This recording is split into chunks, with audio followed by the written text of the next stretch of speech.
I was a London landlord for years, until the numbers stopped making sense. Here's why I sold everything and went all in on Dubai. If you've been a buy-to-let investor in the UK, you already know the landscape has changed. Yields are squeezed, taxes keep going up, and the regulations just keep piling on. I hit a point where my London flat was barely breaking even, and the hustle was simply not worth it. That's when I started looking beyond UK, and what I found in Dubai completely changed my approach to property investment. In this video, I'll walk you through the real numbers, the exact steps I took to exit London market, and how I rebuilt my portfolio in Dubai for stronger returns, less hustle, and lifestyle upgrade I never thought possible. If you're wondering whether it's time to rethink your UK property strategy, or you're just curious about what it takes to go all in Dubai, let me show you what I learned and what you need to know before you make the leap. Let's start with the hard truth. London buy-to-let used to be a reliable wealth builder, but the fundamentals have shifted. My own portfolio is a case in point. On paper, my central London flat looks solid prime location, consistent tenant demand, and a decent appreciation track record. But when you strip out the emotion and run the numbers, the story changes fast. Gross yield was hovering around 3.5%. After factoring the rising service charges, ground rent, and professional management fee, my net yield was barely above 2%. Then come the tax changes, the loss of full mortgage interest relief, the 3% stamp duty surcharge, and the relentless creep on Section 24. Suddenly, my taxable income was higher than my actual cash flow, and I was paying tax on money I never saw. And it didn't stop there. The regulatory pressure kept mounting, licensing, EPC upgrades, and ever tougher compliance on tenant rates. Each new rule meant more cost, more paperwork, and more risk of falling foul of the system. Add in the prospect of capital gain tax on exit, and inheritance tax exposure, and the long-term picture looked even less appealing. The final straw, negative leverage. With interest rates up, my mortgage payments started to exceed my rental income. I was effectively subsidizing my tenant to live in central London, while taking on all the risks and none of the upside. That's when I realized holding onto these assets was no longer a rational investment decision. And this isn't just my story, it's a pattern I'm seeing across the UK. The old buy-to-let model is broken for anyone who wants true returns, not just capital locked in brick and mortar. That's why I started looking for a market where the numbers still work, the rules are clear, and the upside is real. So what made Dubai the clear alternative for me as a Canadian investor who owned UK property? It came down to three things: yield, tax efficiency, and the opportunity to secure long-term residency through the golden visa. Let's start with the numbers. In Dubai, I'm targeting net yield of 7 to 9% in established communities, more than double what I was seeing in London after all costs and taxes as a non-resident landlord. These aren't just optimistic projections. I went deep into the data, reviewed actual rental histories, audited service charges, and spoke directly with the management firm.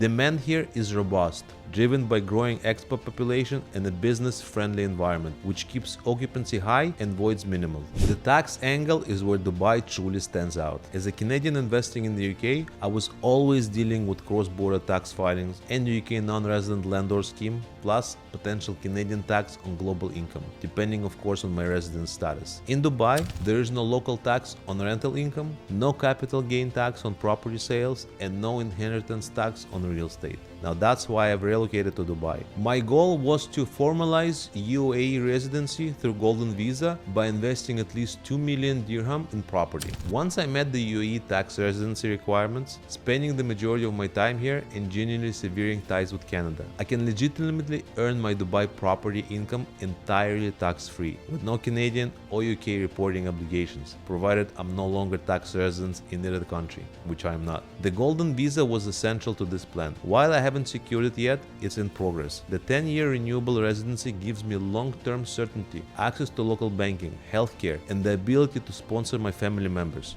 The process was straightforward, and it's designed for international investors, compared to the paperwork and predictability I faced in the UK. Liquidity and capital growth were also the key. Dubai's market is dynamic. If you buy in the right area, you can exit quickly, and there's real potential for appreciation, especially in prime and upcoming districts. My strategy was to structure the portfolio for both yield and long-term growth, something that's increasingly difficult to achieve in the UK or Canada, given current regulations and tax pressures. In short, Dubai offered me not just better numbers, but genuine control, the prospect of tax-free income, and the flexibility to build build a life and a legacy here. That's why I'm going all in and why the Golden Visa and the UAE tax residency are essential to my forward plan. Let me walk you through the actual process of shifting from the UK property portfolio to a Dubai-focused strategy, a move that required careful planning, rigorous due diligence, and a clear understanding of cross-border logistics. The first step was exiting the UK market. As a Canadian non-resident landlord, I was already used to dealing with the UK tax withholding regime and an annual reporting. But selling meant navigating capital gain tax, settlement timelines, and the practicalities of repatriating funds. I worked closely with the UK solicitor and the tax advisor to ensure all liabilities were settled and to optimize the timing of the sale, especially given the currency movement between the UK, Canada, and the UAE.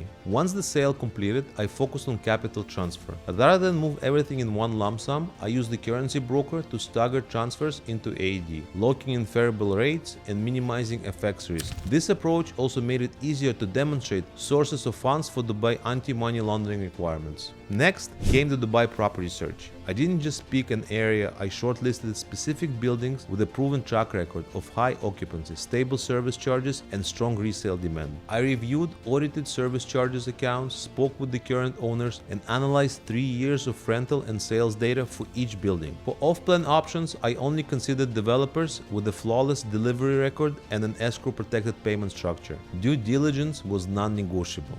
I instructed a local conveyancer to verify title, check for encumbrances, and ensure all developers and service charges obligations were current. I also reviewed the management agreement in details, focusing on performance benchmarks, reporting standards, and the ability to switch providers if service slipped. Throughout this process, I kept my long-term residency and tax strategy front of mind. Every property decision was made with Golden Visa threshold and the EU tax residency requirements in mind to ensure the portfolio would not only deliver yield but also support my transition to a fully tax-free Dubai-based lifestyle. The result, a portfolio that delivered across prime and growth areas, fully compliant and set up for both income and long-term flexibility. The key was treating the transition as a strategic relocation, not just a property swap, but a total reset of how and where my wealth works for me. So what's the reality after making the switch from UK property to Dubai? Let's talk about the numbers, the management experience, and what's genuinely changed my day-to-day life. First, the portfolio performance. My Dubai properties have consistently delivered net yield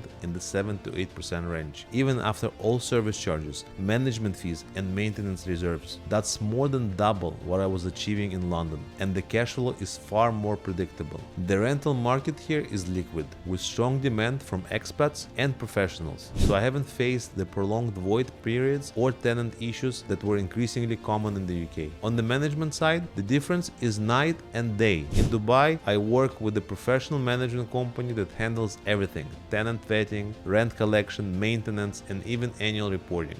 Their performance is contractually benchmarked, and if occupancy or service ever slipped, I can switch providers without friction. I get monthly statements, transparent expense breakdowns, and a level of accountability I never saw from UK letting agents. The lifestyle impact is just as significant. With the Golden Visa process underway and the EU residence inside, I am able to bank locally, access world-class healthcare, and actually plan for the long term without worrying about shifting tax rules or regulatory clampdowns. The time I used to spend on compliance, tax filings, and managing my portfolio in the UK is now spent enjoying Dubai's amenities and focusing on new opportunities. Of course, it's not all upside. Service charges in some Dubai buildings can rise unexpectedly, and currency swings between Canadian dollar, British pound, and the dirham still requires active management. But with the proper due diligence and a diversified approach, these risks are manageable. In short, the move to Dubai has delivered stronger returns, less hassle, and a quality of life upgrade that simply wasn't possible with my UK portfolio.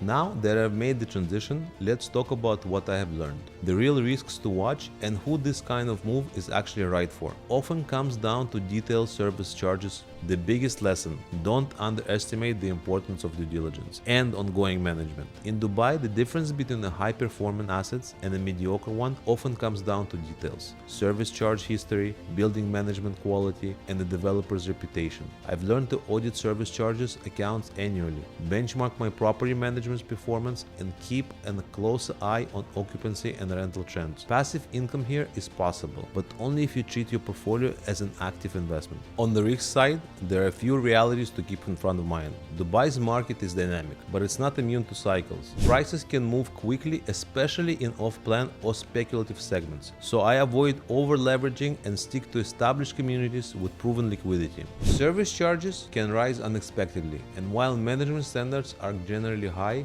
not all firms deliver, so performance contracts and the ability to switch providers are essential. Currency risk is ever present. I used forward contracts and staggered transfers to manage exposure between the Canadian dollar, British pound, and dirham. Regulatory risk is real too.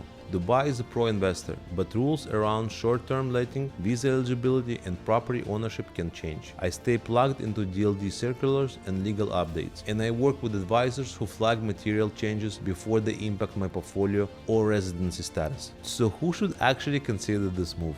If you're frustrated by shrinking yields, tax complexities, and regulatory headwinds in the UK or Canada, and you're ready to be proactive about your wealth, Dubai offers real advantages. But this isn't for the completely hands-off investor, or anyone isn't prepared to spend significant time here and break tax residency ties back home.